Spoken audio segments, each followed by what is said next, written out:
오늘 말씀은 호세아 10장 1절에서 15절까지 말씀인데요. 11절에서 15절까지만 읽도록 하겠습니다. 에브라임은 마치 길들인 암소 같아서 곡식 밟기를 좋아하나 내가 그의 아름다운 목에 멍에를 메우고 에브라임 위에 사람을 태우리니 유다가 밭을 갈고 야곱이 흙덩이를 깨트리리라. 너희가 자기를 위하여 공의를 심고 인애를 거두라. 너희 묵은 땅을 기경하라. 지금이 곧 여호와를 찾을 때니 마침내 여호와께서 오사 공의를 비처럼 너희에게 내리시리라. 너희는 악을 밭갈아 죄를 거두고 거짓 열매를 먹었나니 이는 네가 네 길과 네 용사의 많음을 의뢰하였습니다. 그러므로 너희 백성 중에 요란함이 일어나며 네 산성들이 다 무너지되 살만이 전쟁의 날에 베다벨을 무너뜨린 것 같이 될 것이라. 그때에 어머니와 자식이 함께 부서졌도다. 너희의 큰 악으로 말미암아 베델이 이같이 너희에게 행하리니 이스라엘 왕이 새벽에 정령 망하리로다. 아멘. 오늘 본문 1절을 다시 한번 읽어보도록 하겠습니다. 이스라엘은 열매를 맺은 무성한 포도나무라. 그 열매가 많을수록 재단을 많게 하며 그 땅이 번영할수록 주상을 아름답게 하도다.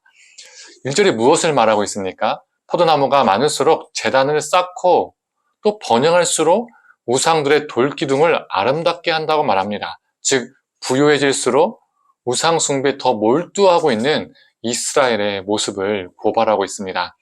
3절에서 4절을 보면 자신들의 죄로 인해서 하나님의 심판이 임할 것 같으니까 후회는 합니다. 그래서 언약을 세우려고 합니다. 그런데 그 언약은 지킬 마음이 전혀 없는 빈 약속, 거짓 맹세였습니다. 우리 호세아 6장에서 나오는 것처럼 여호와께 돌아가자, 여호와를 힘써 알자라고 말했지만 그 고백은요, 지난 주일 설교 때 뭐라고 했습니까? 공허한 외침, 거짓된 회개라고 했었죠. 이 상황을 벗어나야 하니까 임기응변식으로 하는 것이었습니다. 그 안에는 진심이 없는 공허한 맹세였던 것이죠. 그리고 10절, 5절에서 8절을 보면 북이스라엘은 이렇게 말하고 있습니다. 자신들이 섬겼던 금송아지를 아수르에게 뺏겨서 두려워하고 슬퍼하고 고통을 당해서 죽고 싶을 정도까지 됩니다. 이 8절을 공동 번역으로 읽어보겠습니다. 이스라엘의 죄악인 베다웬 산당은 무너지고 가시덤불과 엉겅퀴가 그 재단을 덮으리라. 사람들은 견디다 못해서 산더러 묻어달라, 언덕더러 무너져 덮어달라 애원하리라. 너무나 고통스러우니까 산을 향해서 묻어달라고, 언덕을 향해서 자신들을 덮어달라고 자살지향적인 외침까지 하게 됩니다.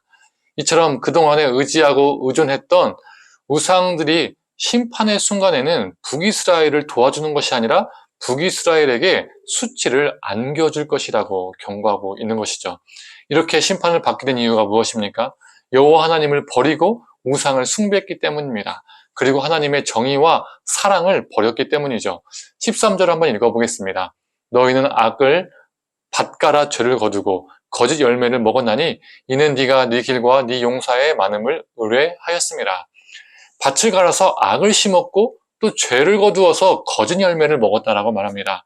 콩 심은 데 콩나고 팥 심은 데 팥나는 것처럼 악을 심으니까 악의 열매를 얻게 되는 것이죠.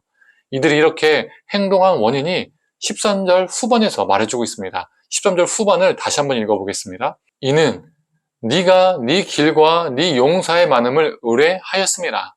하나님보다 더 의뢰하는 것들이 많았다는 것이죠.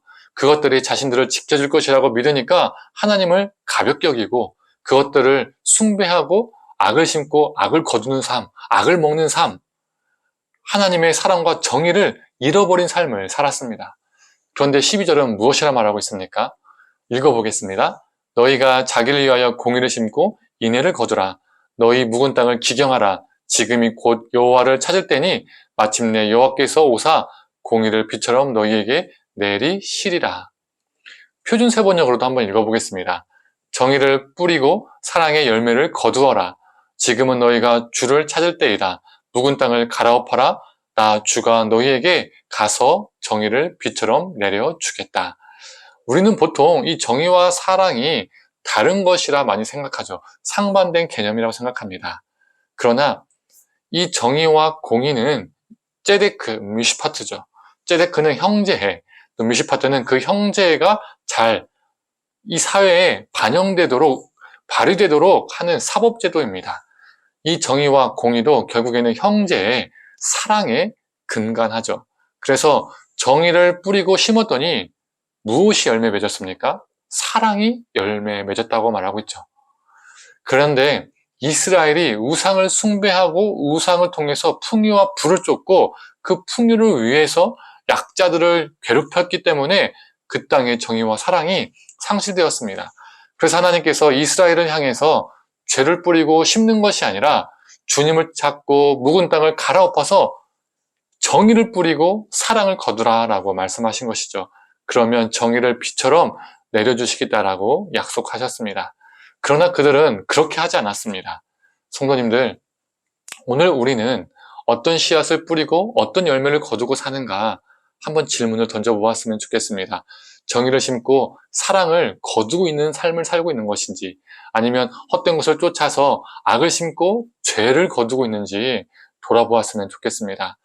하나님께 징계를 받을까봐, 하나님께 혼날까봐, 이러면 안 되는데, 이런 생각을 가지고 하나님께 뭔가 약속도 하고 다짐도 하지만 혹시 공허한 외침과 다짐, 그런 약속은 아닌지, 우리가 정말 공허한 약속만 남발하고 있는 것은 아닌지 돌아보았으면 좋겠습니다. 공허한 말만 넘쳐나서 여전히 제자리가 아니라 우상을 버리고 오직 여호와 하나님만을 붙잡으며 우리 삶의 딱딱한 묵은 땅을 갈아엎고 정의를 심고 사랑을 거두는 저와 성도님들 되기를 간절히 소망합니다. 함께 기도하겠습니다. 하나님, 이스라엘은 여호와 하나님보다 수많은 우상들을 사랑했고 또 그 삶 속에서 불의와 불법을 죄악을 행했습니다. 정말 죄를 심고 죄를 거두고 그 죄의 열매를 먹고 살았습니다. 하나님, 우리가 그들의 모습은 아닌지 돌아보게 하여 주시옵소서. 정말 죄를 뿌리고 헛된 것을 먹으며 살고 있지는 않은지, 그래서 그 죄 때문에 혹시나 또 벌을 받을까봐, 심판을 받을까봐 거짓으로 또 공허한 외침으로 정말 진심이 없는 회개를 하고 사는 것은 아닌지 돌아보게 하여 주시옵소서. 하나님, 우리가 진심으로 돌이키게 하시고 우리 삶 속에서 사랑을, 정의를 심고 그 사랑과 정의를 거둘 수 있는 존재가 되게 하여 주시옵소서. 사랑과 정의로 살아가는 존재가 되게 하여 주시옵소서. 감사드리며 사랑에 많으신 예수님의 이름으로 기도드립니다. 아멘.